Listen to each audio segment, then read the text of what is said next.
Hello,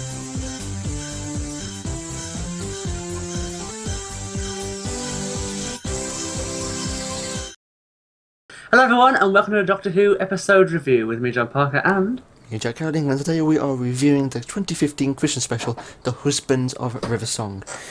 Now, admittedly, this was a very complicated storyline, and I was kind of curious as to how it was going to turn out.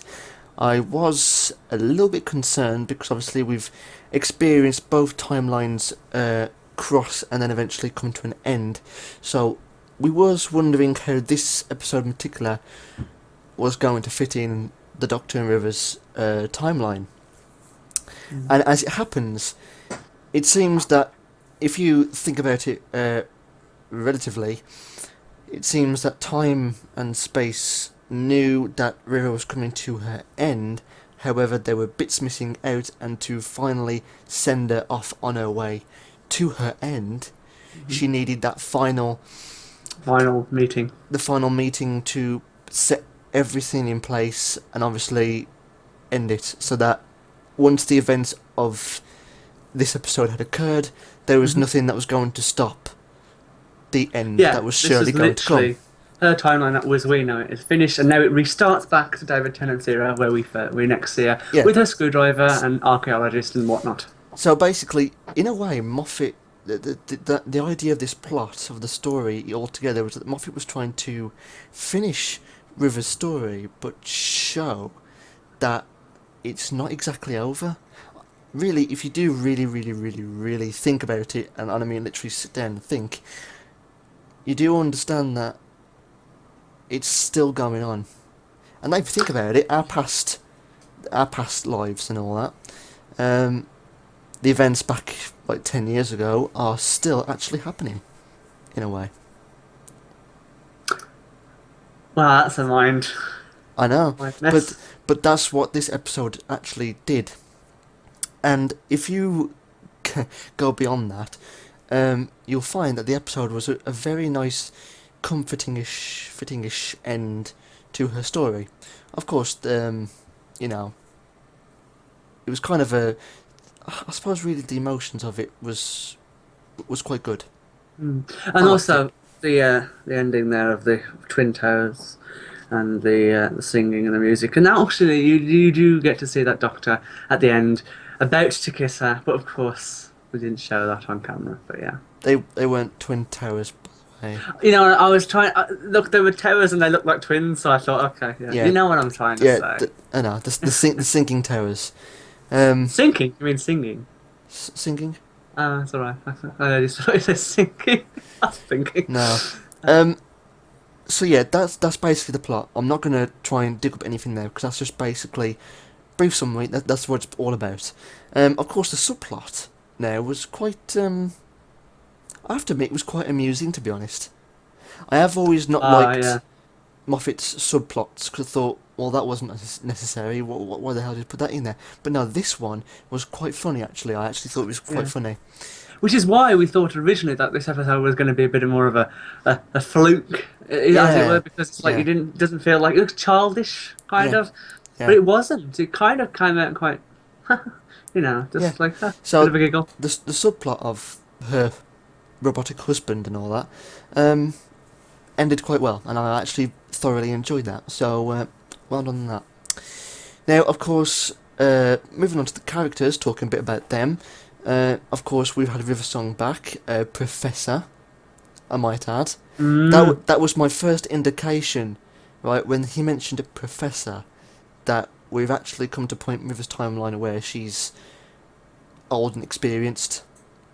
Yeah, I didn't pick up on that, funnily enough. That's a very good point, that is, Jack, because I was thinking, if it says Professor, where did she get that title from? Which part? Well, we know where she got it from. That was the crash of the Byzantium and the Weeping Angels, because she was still a doctor. But then afterwards, she got her pardon from the crime that she committed, and then became a professor.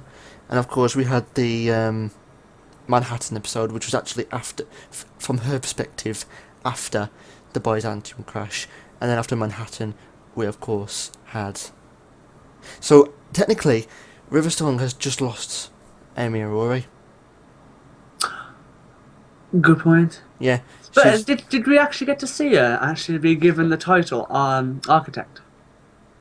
architect, She said she was an architect. Professor Riversong, the architect. archaeologist. That's it. I thought you said architect.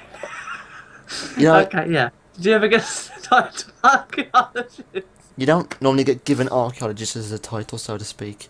You get it. Oh, You okay. can get it as a degree, but you can be classed as an amateur. Oh, I see. Well, did we ever get to see her get that The professor. title? You mean professor? Yeah, yeah. That's what I meant. Yeah. No, but I just know it was after the boys and team crash. That's all. Okay. So, so with Riversong's character, we've kind of getting away from the model a little bit. We've finally come to her end, more or less. So it was, and of course Alex Kingston again. I think she's done a great job over the years playing Riversong. I think she's the best choice ever for her job. Yeah. Love So, I mean, it was like a meant to be thing. That was. She did her job brilliant, and honestly, I know some people have grown tiresome of Riversong's character. To be honest, I haven't actually. I kind of liked it whenever she was in. so have I. So have I. I've actually quite liked her, but I think it's mainly the complicated subplots behind it, behind her life. It was very whoo timey-wimey. But of course, this kind of sets things in motion and obviously just seals it all up. Therefore, it can't be reopened again. So Yeah, that, they I can't thought, bring her back now. It wouldn't make ooh, sense. no, no, no. Wouldn't Especially make after sense that, no. Definitely, definitely. So that's really more or less to touch on with the characters. Of course, the Doctor, I believe he still lost the memory about Clara, hasn't he? I still assume he has no memory. Yes, yes, you will still have no memory of her. Although it's funny how Yes. at the very end he had the reference of like every Christmas is the last Christmas and whatever.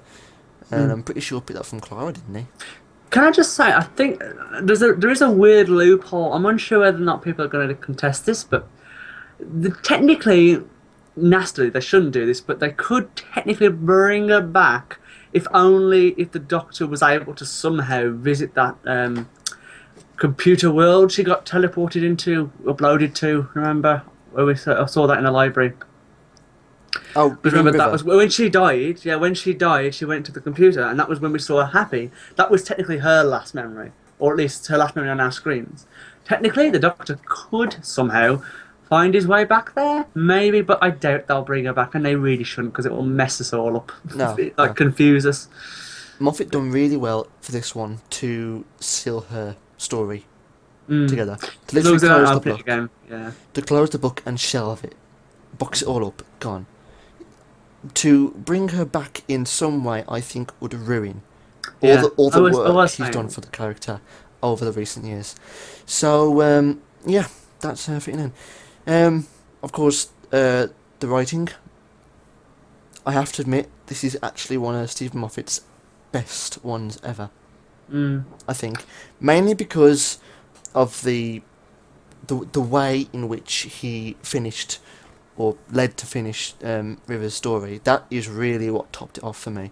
To be honest, the ending, the bit mainly when they'd finally crashed, and obviously they saw the two sinking towers, and everything was like a complete wreck. That ending bit, I don't know why, but I just thought it was great. The fact that the Doctor just held down a button, pulled the lever, skipped 4 years. Was it? No, no, I didn't know you no, could couple of skip a years. few years with the one button press and a lever, done. But because also they didn't match with the sound, because you can't really imagine the TARDIS going. There you go, done. I thought You know. I thought about that, but I thought, think about it. The TARDIS is actually a different Perspective. dimension. It's like an echo, isn't it, when you listen to it Like, outside? like so for yeah, example, when someone walks in the TARDIS and at the console, right, the time it would take them from the outside, from a person from the outside perspective, it's really quick. to get there to would be very quick, but from the inside, it's different dimensions and all that kind of stuff. So perhaps the quick sound you heard was in fact longer. From the outside, it was the dematerialization and the materialization.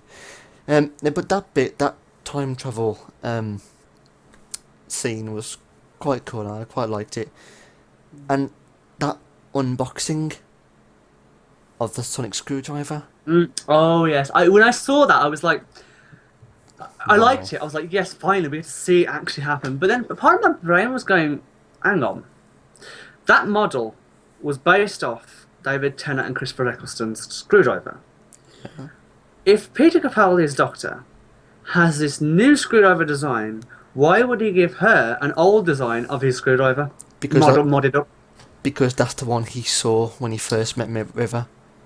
Okay, that's a really cool loophole in the writing. That is pretty cool. It just didn't click with me. That didn't. Yeah, Not, because of course he saw it, so he's got to make it look the same, hasn't he? So yeah, okay, that's a loophole. That yeah, okay. well, it's not a story loophole. It's just basically time travel. Because if he Yeah, was I to, know, but I like how you can use that time travel bit to create the loophole. yeah, Because it's a loophole technically, because he's still got a new screwdriver, and he would have technically, logically made it with the new one, but he didn't. but of course, if he'd actually made the screwdriver the same as that, then all the fans would be going crazy right now. Yeah, it would. Especially the science fiction fanatics. Yes. Because Yes. that's a paradox. It would be. It would be. Yeah. It would be a paradox because, well, yeah. It's all right. It's just my logical brain going into overdrive. No, no, fair enough. So yeah, to be honest with you, that's pretty much all I can really say. The subplot was good. It was amusing. I liked it. One or two actors I did recognise. I know the robot Hydroflax was his name. Hydroflax. Yeah, I forgot his name now. But I know who he is. I know who he is. I've seen him in between us. But you've also got the little chubby guy, which was Matt Lucas. I love Matt Lucas. Great person. Unfortunately, I don't know him. Little Britain. Ah, right. Yeah, That's unfortunately. why you don't know him, but I do. So. Yeah, not Good really a fan actor, of that good show. comedian. He's Good quite. dad, but yeah. He was quite a funny little guy. I quite liked him. And of course the I can't remember what the bloke's name was now. The one with the coat, the smartly dressed man. The other did husband. not Catch his recognise. name. I did. I believe he was in the TV show Survivors, the BBC show Survivors. No, it's the new one actually because there was a 1980s version of Survivors. I recognised him, but yeah, pretty much that's really it. It was a very nice, comforting and smooth. That's it, smooth. It was a lovely smooth episode. So I think we might as well finish there, eh? 15 minutes in, that's Yeah. very good. Right, Yep. verdicts. John, out of 10, what would you give this? 10 out of 10. 10 out of 10. You know what, I'm going gold with this one. Christmas Day, 10 out of 10 for me as well. I loved it because it was finally finalised with a song, and it was so nice. Christmas effects, those title sequences, loved it. Oh, the Just title that- sequence is brilliant. I believe Yeah, and the ending as well. The ending text was like, yes. the title sequence was slightly enhanced from last Christmas, as in like the Yeah, episode. it was a little bit more snowy, and it just made it look more, yeah. Yeah. And also, I will say that ending bit with the text and all that, I just feel like they've put a lot of production value into this episode. That was A good. lot of work has gone into it, and brilliant. And also, did you notice, by the way, the exterior? The snow had collected so much that it covered some of the light up, and the light looked quite fat. And I was like, oh, is that a slightly different model? Also, you got icicles coming down. From Yes, I noticed that. And the text in the title sequence as well, all iced up. I did like this quite a lot. So yes, very well done, Stephen Moffat, and very well done to the rest of the production team at BBC. Now, There we go. don't give a verdict. Very quickly, overall, how would you summarise Series 9? Rocky start. Mm, Got better. yep. Some bumps, but overall pretty good. And then at the very end, Yeah. The Very Christmas happy. special did indeed wrap it all up nicely. The beginning was interesting, of course, very interesting with the whole Davros situation. The middle bit was kind of going, okay. The whole me business, you know, a Shilda. confusing, but yeah. Yeah, if you think about it now, right now, logically, it was there any point in the character? But yeah, and then towards the end, of course, Gallivant coming back, it was that was very good, and obviously Kara's end, which I thought was very good and well made. So yeah, overall Series 9, quite good, decent, and of course the ending to it was really good as well. So folks, that's all we've got for our Christmas special review. I hope you enjoyed, and of course we will be seeing, well, you'll be seeing us tomorrow for the Hellbent console review that NLS have developed in Second Life.